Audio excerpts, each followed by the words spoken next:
হরে কৃষ্ণ, রাধে রাধে। সবাই কেমন আছো?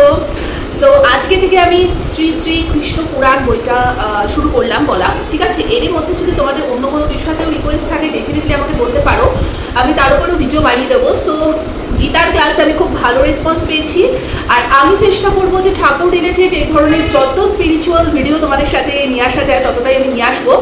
আমি কৃষ্ণ পুরাণ বইটা অনেক দিন হয়ে গেছে, প্রায় ক সপ্তাহ বলবো, 2-3 সপ্তাহ হয়ে গেছে আমার বইটা পড়া চলছে, অনেকটা আমার পড়া হয়ে গেছে। সো ভাবলাম যে বইটা কিন্তু প্রচন্ড মোটা। যারা কিনেছো, এই যাদের কাছে বই আছে কৃষ্ণ পুরাণ বইটা, তোমরা জানো যে বইটা যথেষ্ট মোটা একটা বই, আর অলরেডি এতটা আমার হয়েও গেছে পড়া, ঠিক আছে। তো এত বড় বইটা তো আমি ওইভাবে তোমাদের সাথে পুরোটা ইন ডিটেলসে শেয়ার করতে পারবো না। যাদের কাছে বই আছে ভালো, যাদের কাছে নেই আমি ঠিক করলাম যে এখানে মানে প্রত্যেকটা ভাগ করে করে দেওয়া রয়েছে। এই বইটা এমনই একটা বই যে বইটাতে কৃষ্ণ সম্পর্কিত বহু তথ্য আমরা এই একটা বইয়ের মধ্যে পেয়ে যাবো। এই বইটা আমি এই জন্যই কিনেছি যে 10টা বই ওইভাবে আলাদা আলাদা করে না কিনে এমন একটা বই কিনবো যেটার মধ্যে আমি সবকিছু পেয়ে যাবো। যেমন সূচিপত্রটা যদি দেখি, তাদের কাছে বই আছে তারা তো জানোই, আমি একটু বলি তোমরা শোনো। সূচিপত্রে না এখানে বেশ কয়েকটা খণ্ড ভাগ করে দেওয়া আছে। যেমন আদি খণ্ড, মানে এই খণ্ডে আমরা জানতে পারবো ঈশ্বর তত্ত্ব সম্বন্ধে, মহাবিষ্ণুর পরিচয় জানতে পারবো। আমরা অনেকেই ঘুরিয়ে ফেলি যে শ্রীকৃষ্ণদেবের থেকে কি বিষ্ণু সৃষ্টি, আর বিষ্ণুর থেকে শ্রীকৃষ্ণদেবের সৃষ্টি। তো এই সমস্ত বিষয়ে যা যা ইয়ে আছে, আমাদের দ্বিধাদ্বন্দ্ব আছে, সবকিছু ক্লিয়ার করে দেবে বইটা। তারপরে মানে এখানে আদিখণ্ড আছে, তারপরে আছে হচ্ছে শ্রী শ্রী রাধাকৃষ্ণ তত্ত্বখণ্ড, তারপরে আছে বৃন্দাবন খণ্ড, তারপরে আছে মথুরা খণ্ড, তারপরে আছে দ্বারকা খণ্ড, তারপরে আছে কুরুক্ষেত্র খণ্ড, ঠিক আছে। তারপরে আছে নববৃন্দাবন খণ্ড, তারপরে আছে প্রভাস খণ্ড, আর লাস্টে হচ্ছে কুরু বংশ এবং কৃষ্ণ মহাভারতের বহু অজানা তথ্য। টোটাল এত কিছু রয়েছে। এবার এই প্রত্যেকটা খণ্ডের আন্ডারে আবার বহু কিছু রয়েছে। সো স্বাভাবিক এই বইটা হয়তো আমি পড়ছি আমার নলেজ গ্যাদারের জন্য, কিন্তু পুরো বইটা তোমাদের সাথে ওইভাবে আমি শেয়ার করতে পারবো না। সো আমি চেষ্টা করবো যে ছোট ছোট কিছু টপিক নিয়ে তোমাদের সাথে আমি শেয়ার করতে, ঠিক আছে। যারা ইন্টারেস্টেড ডেফিনেটলি এই ভিডিওগুলো তোমরা দেখো, আর যারা ইন্টারেস্টেড স্কিপ করে যেও, কোনো অসুবিধা নেই। তো আমি কৃষ্ণ পুরাণের এরকম একটা লিস্ট বানাবো যেখানে প্রত্যেকটা পর্বে থেকেই আমি ছুঁয়ে ছুঁয়ে 1, 2, 3, 4 করে স্টোরি আমি এরকম বলতে থাকবো। কারণ প্রচুর এটা মানে প্রত্যেকটা খণ্ডের ভেতরে প্রচুর কিছু রয়েছে। এখন সবটা আমার পক্ষে বলা সম্ভব না, সবকিছু নিয়ে ভিডিও করা পসিবল না। আমার মনে হয় না কোনো ইউটিউব চ্যানেলে এখনো অব্দি কৃষ্ণ পুরাণ নিয়ে তোমাদের সাথে কোনো ভিডিও করা আছে বলে আমার তো মনে হয় না, হয়তো থাকতেও পারে জানি। তো আমি হয়তো ফার্স্ট স্টার্ট করবো এরকম কৃষ্ণ পুরাণ নিয়ে তোমাদের সাথে ডিসকাস করা, ঠিক আছে। এর আগে আমি গীতার ক্লাসও দিয়েছি, সেখানেও খুব ভালো রেসপন্স পেয়েছি। Thank you so much. সবই ভগবান শ্রীকৃষ্ণদেবের আশীর্বাদ। উনি আশীর্বাদ না করলে হয়তো আমি একটা লাইনও বলতে পারতাম না, আর এগুলো ফিলও করতে পারতাম না। সো যাই হোক, তো কৃষ্ণ পুরাণটা আমি স্টার্ট করে দিচ্ছি। আজকে আমি তোমাদের বলে রাখছি, আজকে একদম মানে আদিখণ্ড, একদম প্রথম পর্বটা। আদিখণ্ডে দুটো টপিক নিয়ে আমি কথা বলবো।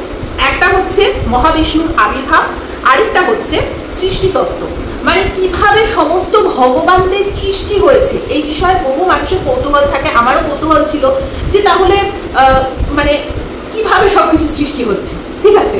এই বিষয়গুলো নিয়ে প্রচুর আমার মধ্যে কোয়ারিজ ছিল যে এই ভগবান কি করে সৃষ্টি হলো, ওই দেবতা কি করে সৃষ্টি হলো, সমস্ত সৃষ্টির মূল কি ব্যাপার না ব্যাপার, সেই সৃষ্টি তত্ত্ব নিয়ে আজকে আলোচনা করব, আর মহাবিষ্ণুর আবির্ভাব নিয়ে আলোচনা করবো। এটা তো মোস্ট ইম্পর্টেন্ট, ঠিক আছে। তো চলো, আপাতত থিমটা বলে দিয়েছি। তো আজকে ফার্স্ট আমার কৃষ্ণ পুরাণের অধ্যায় স্টার্ট করতে চলেছি।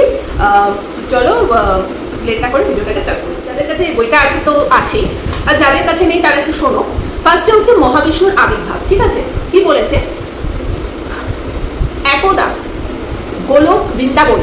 আচ্ছা, বৃন্দাবন কিন্তু ভেবো না যে আমাদের এই মথুরা বৃন্দাবনের কথা বলা হচ্ছে, ঠিক আছে। এই বৃন্দাবন কিন্তু চিৎ জগতের বৃন্দাবনের কথা বলা হচ্ছে। চিৎ জগতেও কিন্তু বৃন্দাবন আছে, গোলক বৃন্দাবন, যেখানে ভগবান শ্রীকৃষ্ণ শ্রীরাধা রয়েছে, ঠিক আছে। আমরা সবাই বলি না যে আমরা দেহ ত্যাগ করার পরে গোলকে চলে যেতে চাই, বৃন্দাবনে চলে যেতে চাই, ভগবানের কাছে চলে যেতে চাই। ভগবান আছে কোথায়? গোলকে রয়েছে। তো ওইখানেও কিন্তু চিৎ জগতে বৃন্দাবনের কথা এখানে বলা হচ্ছে, ঠিক আছে। আমরা তোমরা ভেবো না যে এই মথুরা বৃন্দাবনের কথা বলা হচ্ছে, ঠিক আছে। তো চলো এই ডাউটটাও ক্লিয়ার করে দিলাম। কি বলেছে, একদা গোলক বৃন্দাবনে রাধা কৃষ্ণের সঙ্গমে রাধারানী ডিম্ব প্রস্রব করে। ঠিক আছে, কামদেবের নিক্ষিপ্ত বাণী শ্রীকৃষ্ণের বীর্যপাত হলে তিনি তার লজ্জা ও সংকোচে ছুঁড়ে ফেলে দেন জলে। সেই বীর্য 1000 বছর জলে ছিল, আগে আমি বলে নিই তারপর তোমাদের এক্সপ্লেন করছি। তা পরিণত হলো ডিমে, তা থেকে জন্ম হলো মহাবিষ্ণুর। শ্রীকৃষ্ণ মহাবিষ্ণুর আর আবির্ভাব করালেন বিশ্বের পালনকর্তা হিসেবে, এবং সেই মহাবিষ্ণুর নাভি থেকে একটি পদ্ম বেরিয়ে এলো, তাতে ব্রহ্মাকে আবির্ভূত করল। ব্রহ্মা বিশ্বের সৃষ্টিকর্তা রূপে আবির্ভূত হয়েছিলেন এবং মহাদেব শিবকে পাঠালেন ধ্বংস বা সংহার কর্তা হিসেবে। অর্থাৎ মহাবিষ্ণুর আবির্ভাবটা একদম ছোট্ট করে তোমাদের সাথে আমি বলে দিচ্ছি, ঠিক আছে, একদম সিম্পল ভাবে। আর এই ভিডিওগুলো আমি একটু স্পিড বাড়িয়ে দেবো যাতে আরো ছোট হয়ে যায়। তো যাই হোক, এখানে এটাই বলেছে যে একদা মানে কামদেব, এই কামদেবকেও কিন্তু ভগবান শ্রীকৃষ্ণ দেবী সৃষ্টি করেছে। ঠিক আছে, আমরা গীতাতে কিন্তু পড়ে এসেছি যে ক্ষুদ্র থেকে ক্ষুদ্রতম কীট পতঙ্গ থেকে শুরু করে সমস্ত দেব দেবী, গরু ছাগল, গাছের পাতা, সমস্ত কিছু, জল মাটি আকাশ বায়ু সব কিন্তু শ্রীকৃষ্ণদেবের সৃষ্টি। এবং এই কামদেব ওনাকেও কিন্তু শ্রীকৃষ্ণদেব সৃষ্টি করেছেন, এবং সেটা কিভাবে কি হয়েছে সেটা আমরা সৃষ্টি তত্ত্ব মানে এটার পরে যেটা বলবো সেখানে আলোচনা করবো। ঠিক আছে, আপাতত শুধু জেনে রাখো যে কামদেবের নিক্ষিপ্ত বাণী, হ্যাঁ, একদা গোলকে রাধা কৃষ্ণের যখন মানে সঙ্গমে শ্রীকৃষ্ণ বীর্যপাত হলেন। আশা করি এই ব্যাপারগুলো তোমাদেরকে বুঝিয়ে বলতে হবে না, আশা করি তোমরা এতটুকু বাংলা জানো। হ্যাঁ, বীর্যপাত হওয়ার পরে কি হয়েছে, তখন শ্রীকৃষ্ণদেব মানে লজ্জায় এবং সংকোচে ছুঁড়ে ফেলে দেন সেটি জলে। ঠিক আছে, সেই বীর্য 1000 বছর ছিল জলে, সেই বীর্য ছিল 1000 বছর জলে। কাদের নিয়ে রাধারানী এবং শ্রীকৃষ্ণ দেবী সংযমে যে বীর্যটা হয়েছিল সেটা উনি জলে ফেলে দিয়েছিলেন, যেটা 1000 বছর জলে ছিল। ঠিক আছে, অর্থাৎ আমরা এখানে ফার্স্টে কি বুঝতে পারছি, এখানে কিন্তু আমরা এখানে বলতে বলতেই বুঝে গেলাম যে সবার প্রথম হচ্ছে শ্রীকৃষ্ণদেব। আমরা এতদিন হয়তো জানতাম যে মহাবিষ্ণু, বিষ্ণু, ব্রহ্মা, মহেশ্বর, এইটা আমরা জেনে আসতাম। ঠিক আছে, হয়তো আমরা এটা ভাবতাম যে বিষ্ণুর থেকে হয়তো শ্রীকৃষ্ণদেবের সৃষ্টি বা শ্রীকৃষ্ণদেব হয়তো কোনো অবতার, আমরা এগুলো জানতাম, কিন্তু এটা ভুল। এখানে কিন্তু বলাই আছে শুরুতে যে শ্রীকৃষ্ণদেব এবং রাধারানী। ঠিক আছে, যদি বিষ্ণুই আগে আসতো তাহলে তো বিষ্ণুর সাথে রাধারানীর বিয়েটা হতো, তাই না? তাহলে সবার প্রথম হচ্ছে শ্রীকৃষ্ণদেব। শ্রীকৃষ্ণদেবের থেকেই কিন্তু মহাবিষ্ণু এবার কিভাবে আবির্ভাব হচ্ছে সেটা দেখো। তাহলে শ্রীকৃষ্ণদেব এবং রাধারানী সঙ্গমে যে বীর্যপাত হয়েছিল সেই বীর্যটাকে জলে শ্রীকৃষ্ণদেব ফেলে দিয়েছিল।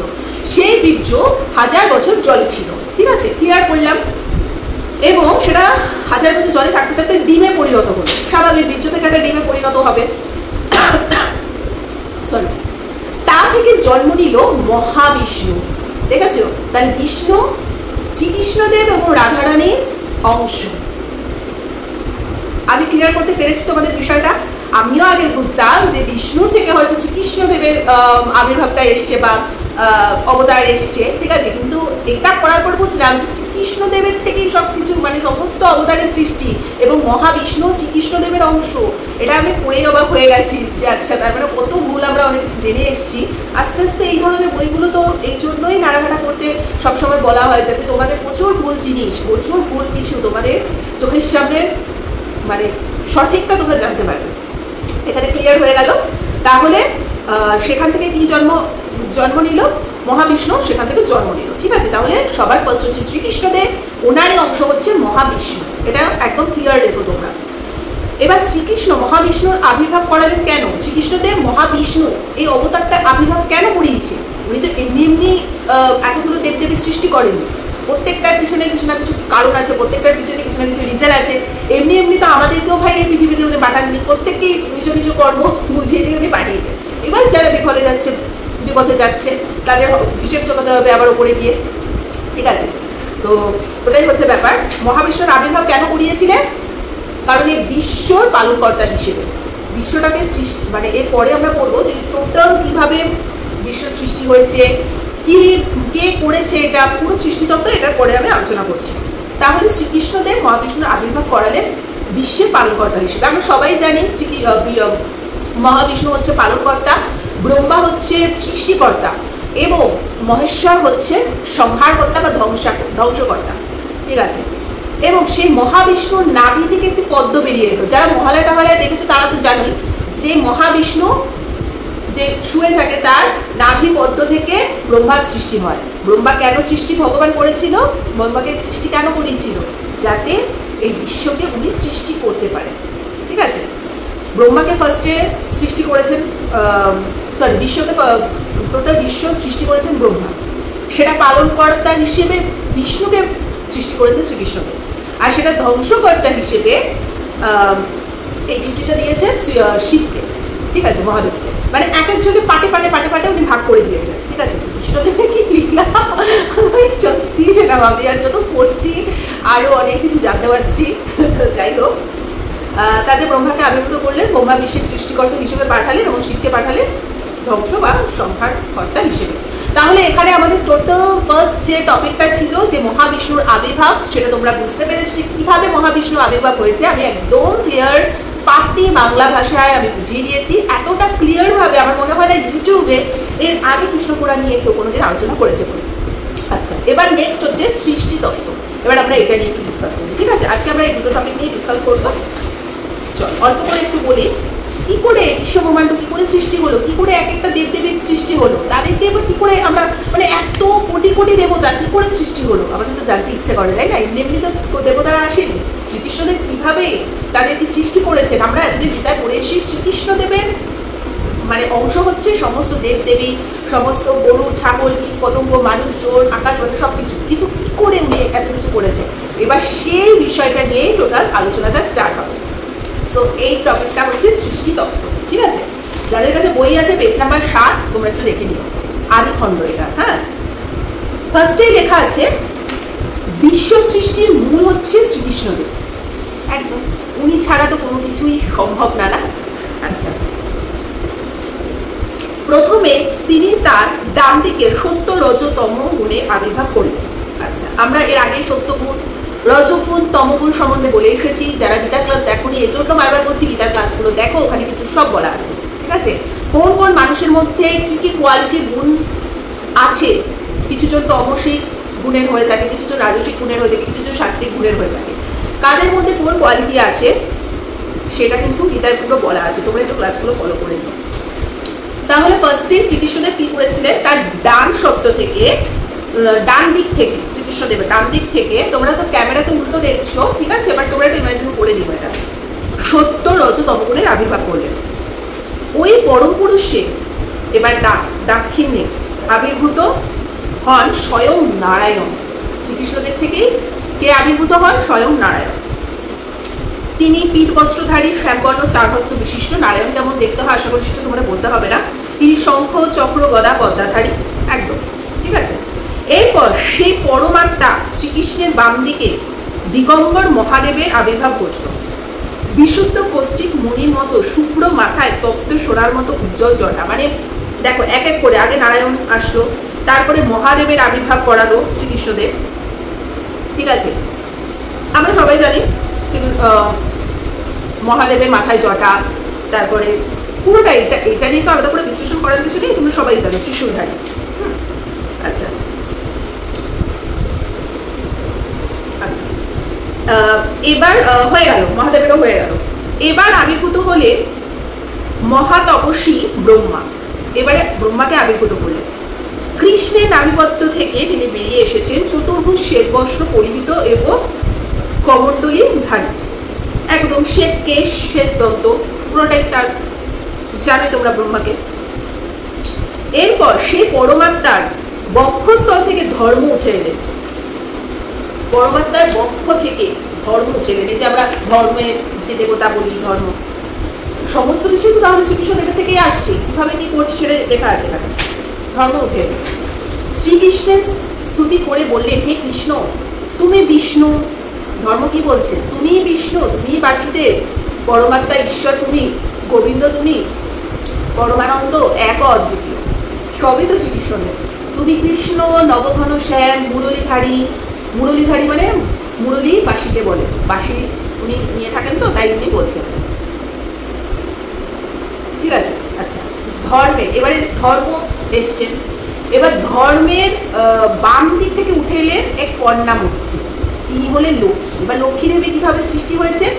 ধর্মের বাম দিক থেকে, মানে ধর্ম দেবতাকে উনি স্থাপিত করেছে, এবং ধর্ম দেবতার আলটিমেটলি কিন্তু রুট একটাই, তার শাখা প্রশাখা, গাছ একটাই, তার শাখা প্রশাখা, পাতি বাংলা ভাষায় এভাবেই সমস্ত দেবদেবীর সৃষ্টি হয়েছে। ঠিক আছে, ধরো একটা বট গাছ, উনি হচ্ছেন শ্রীকৃষ্ণদেব, তার শাখা প্রশাখা, আবার প্রশাখা থেকে শাখা, এইভাবে এইভাবে এইভাবে, মানে একটা ইয়ে থেকে আরেকটা আরেকটা আরেকটা গাছ, লতা পাতা, এই করে করে করে করে টোটালটা হচ্ছে না, কিন্তু মেন রয়েছে বট গাছটা, অর্থাৎ মেন আছে শ্রীকৃষ্ণদেব, তারই সমস্ত একটার পর একটা উনি সৃষ্টি করছেন, এবং সেই সৃষ্টি থেকেই আবার আরেকটা দেবীর সৃষ্টি হচ্ছে, তার থেকে আবার আরেকটা দেবীর সৃষ্টি হচ্ছে, এইভাবে সব কন্টিনিউ হচ্ছে। হ্যাঁ, আমি সৃষ্টি তত্ত্বটা পুরোটা পড়লে জানতে পারবো যে সত্যি শ্রীকৃষ্ণদেবের থেকেই সমস্ত দেবদেবী কেন সবকিছুরই সৃষ্টি। ধর্মের বাম দিক থেকে উঠে এলেন এক মূর্তি, তিনি হলেন লক্ষ্মী, হয়ে গেল, লক্ষ্মী দেবী চলে এসছেন, এবং পরমাত্মা এবার মুখ থেকে সৃষ্টি করলেন সরস্বতীকে, মুখ থেকে, পরমাত্মার মুখ থেকে, মানে ঈশ্বরের মুখ থেকে কে সৃষ্টি হলো? সরস্বতী দেবী, বাগ দেবী। বলে না যে এই জন্য সরস্বতী দেবী কি সংযতভাবে কথাবার্তা বলতে হয়। সরস্বতী দেবী কণ্ঠ, মানে এই যে আমরা গান টান সমস্ত সবই তো মা সরস্বতীর আশীর্বাদ, কথাবার্তা যে বলছি, এই জন্য কোনো গালিগালাজ, কুনিন্দা পরচর্চা, ভুলভাল, এই সেই এগুলো বলতে নেই, তাতে সরস্বতী মা রাগ করে। ঠিক আছে, তো এগুলো সব মানে মুখ থেকে সৃষ্টি হলেন সরস্বতী। এবার কৃষ্ণের মন থেকে, এবার মন থেকে, কৃষ্ণের মন থেকেও উদিত হয়, কৃষ্ণের মন থেকে উদিত হলেন দেবী মহালক্ষ্মী। এরপর জন্ম নিলেন দুর্গা শ্রীকৃষ্ণের বুদ্ধি থেকে, শ্রীকৃষ্ণের বুদ্ধি থেকে দুর্গা দেবী আবির্ভূত হয়েছে। এগুলো মহালয়াকে ভালো করে বুঝতে পারবেন। এই দেবীর শতভুজা, আমরা সবাই জানি দুর্গা দেবীর ত্রিশূল, তারপরে শঙ্খ, চক্র, গদা, পদ্ম, অক্ষমালা, ব্রজ, কমণ্ডলু, আরো অনেক কিছু সমস্ত দিয়ে উনি রূপতী নাসিনী। ঠিক আছে, সমস্ত শক্তির অধীশ্বর, এইভাবে উনি জগৎ মাতাকে সৃষ্টি করেছেন। আচ্ছা, সতী বললেন, এরপর দেবী সাবিত্রী আবির্ভূত হলেন, মানে ওখান থেকে বা দুর্গা মায়ের থেকে এবারে দেবী সাবিত্রী আবির্ভূত হলেন, পরমাত্মার রচনা থেকে তার সৃষ্টি। ঠিক আছে, হলো। এবার স্পষ্টিক মণির মতো তার মূর্তি। আচ্ছা, তিনি জপমালা হাতে ধারণ করে আছেন, শ্রীকৃষ্ণের সামনে নতমস্তকে তিনি তার গুণকীর্তন করলেন। আচ্ছা, হে নির্বিকার নিরঞ্জন, সমস্ত কিছুর মূল আপনি, আমার নমস্কার গ্রহণ করুন। তিনি তারপর রত্নসিংহাসনে ভূমিষ্ঠ হলেন। আচ্ছা, মানে যখনই ওনাদের সকলের সৃষ্টি হচ্ছে, সকলেই এসে শ্রীকৃষ্ণদেবকে নমস্কার করছে যে সবকিছুরই তো অধীশ্বর তুমি, তোমার থেকে আমাদের উৎপত্তি হচ্ছে, তো ওইটাই। এরপর শ্রীকৃষ্ণ তার মন থেকে এক দিব্য পুরুষকে সৃষ্টি করলেন, তার নাম মনন্থ। সেই পুরুষ সমস্ত কামী ব্যক্তিদের মনকে 5টি বাগ দ্বারা গঠিত করেন। মনন্থের, এবার মনন্থকে সৃষ্টি করলেন, এবার মনন্থের ডান দিকে এসে দাঁড়ালেন কামদেবের সর্বশ্রেষ্ঠ কামিনী রতি, যার ফলে মানুষের মানে কামদেবকেও তো এই যে আগেই বললাম, কামদেবকে কে সৃষ্টি করেছে? শ্রীকৃষ্ণদেবী সৃষ্টি করেছেন। ঠিক আছে, যাতে এই কামনা বাসনা মানুষের জীবনে যাতে থাকে। ঠিক আছে, না হলে তো আমরা একদম রোবট হয়ে যেতাম, তাই না? একটা মানুষের মনে কামনা বাসনা থাকবে, এটাই তো স্বাভাবিক। সেটা সৃষ্টি করার জন্য তো কামদেবকে প্রয়োজন, কামদেবকে সৃষ্টি করেছে শ্রীকৃষ্ণদেবী। আচ্ছা, ধনুর্ধারী পঞ্চমান কামদেব এবং কামনীরতি একত্রে শ্রীহরির পাদবন্দনা করলেন, নমস্কার করলেন যথারীতি ওরা আবির্ভাব হয়ে। আচ্ছা, তারপর কি বলেছে? ভগবানের ইচ্ছায় সকলে কামপীড়িত হলে এদিকে রতি অনুরাগী হয়ে ব্রহ্মার রেজ স্থলিত হলো। মহাযোগী তখন তার তাড়াতাড়ি কাপড় দিয়ে আড়াল করলেন। আচ্ছা, কিন্তু সেই বীর্য থেকে সৃষ্টি হলো আগুন। আগুনের লেলিহান শিখা পুড়িয়ে দিয়ে ঊর্ধ্বমুখী হলো। কৃষ্ণ তখন অগ্নি বিভৎস চেহারা দেখে এক তেজ প্রকাশ করলে, সেই তেজ থেকে জল সৃষ্টি হলো। বুঝেছ? সেই জলধারায় আগুন গেল নিভে, একদম বিশ্ব প্লাবিত হলো। সেই জল থেকে হলো এক পুরুষের আবির্ভাব, তিনি হলেন জলের অধিদেবতাকে বরুণ দেব। দেখেছো কিভাবে একটার পর একটা সৃষ্টি হচ্ছে। আচ্ছা, এবারে অগ্নির বাম দিক থেকে এক কন্যা উঠে এলেন, বন্যের স্ত্রী হিসেবে চিহ্নিত হলো। তারপর কৃষ্ণের নিঃশ্বাস থেকে আবির্ভূত হলো পবনদেব। আচ্ছা, বরুণ দেব হচ্ছে জলের দেবতা, আর পবনদেব কি উনি শ্রীকৃষ্ণের নিঃশ্বাস থেকে আবির্ভূত হলো। পবনদেবের পত্নী হয়ে উঠলেন তার বাম দিক থেকে এক কন্যা, তার নাম বায়ু। আচ্ছা আচ্ছা, এবারে ফার্স্টে যেটা বলেছি, কামদেবের নিক্ষিপ্ত বাণে শ্রীকৃষ্ণের বীর্যপাত হলে তিনি তার লজ্জা ও সংকোচ ছুঁড়ে ফেলে দেন জলে। সেই বীর্য 1000 বছর ছিল জলে, তা পরিণত হলো ডিমে এবং তারপরে সৃষ্টি হলো মহাবিষ্ণু। মহাপ্রলয়কালে এই মহাবিষ্ণু পদ্ম পাতায় নেয় মহাসাগরে নিজেকে ভাসমান রাখলেন। আমরা সবাই জানি পদ্ম পাতায় মহাসাগরে উনি ভাসমান অবস্থায় থাকে মহাবিষ্ণু। তার কানে ময়লা থেকে, আচ্ছা, মহাবিষ্ণুর কানের ময়লা থেকে দুজন দৈত্য জন্ম নিল। তারা ব্রহ্মাকে বধ করার জন্য ধাবিত হলে শ্রীকৃষ্ণ তাদের উরুতে ধারণ করে হত্যা করে। আচ্ছা, তাদের দুজন মেয়ে থেকে জন্ম হলো বসুন্ধরা। আচ্ছা, অর্থাৎ এখানে বুঝতেই পারছো যে একটার পর একটা কিভাবে এখানে সৃষ্টিতত্ত্বটা বলে মানে তুলে ধরা হয়েছে।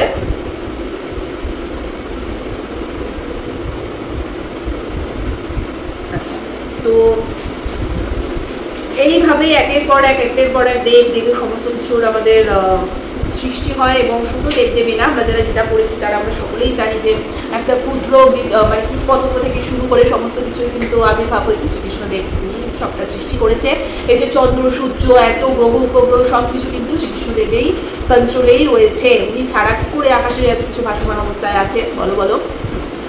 তো আজকের এই দুটো টপিকই আমি ভাবলাম আলোচনা করে দিই, শর্ট করে তোমাদের সাথে আলোচনা করলাম। আশা করি তোমাদের ভালো লেগেছে। যদি ভালো লেগে থাকে লাইক কমেন্ট শেয়ার সাবস্ক্রাইব করে দিও। নেক্সট দিন কৃষ্ণ পুরাণের অন্য আরেকটা স্টোরি নিয়ে তোমাদের সাথে শেয়ার করবো। এভাবে ছোট্ট ছোট্ট ছোট্ট ছোট্ট করে তোমাদের সাথে স্টোরিগুলো শেয়ার করবো। তো চলো আজকের মতো এখানে